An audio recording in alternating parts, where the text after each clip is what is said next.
If you're interested in gel press-on nails and you're not sure about your size, I'm going to show you how to size your nails using a sizing kit.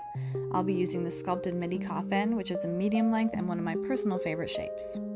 The trick to making press-ons look their best is to have a perfect fit from sidewall to sidewall. So you can see here that this one's too big, it's got a bit of overhang on the side. They're not going to stay on if you try and glue that down. If the nails are too small, you're going to have a hard time keeping them on your nails. They're going to pop off really fast. You don't want any gaps like this. This size fits perfectly for me. You can see there's no gap or overhang on either side. Having a perfect fit means your nails will last longer since there's more surface area contact between your nail and the press-on nail. Write down the size that fits in order from thumb to pinky, and then continue on with the rest of your nails.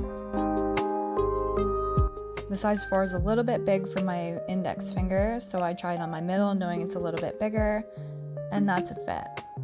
So I'll try a size down for my index finger to see if that works, and that's a good fit.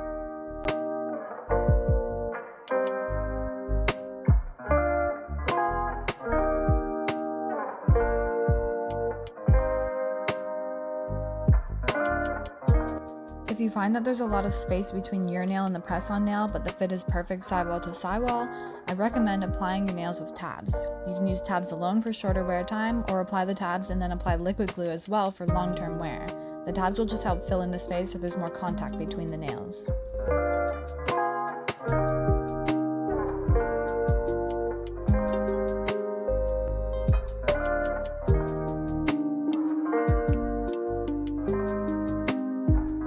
Make sure to measure both hands since it's common for each hand to be a different size.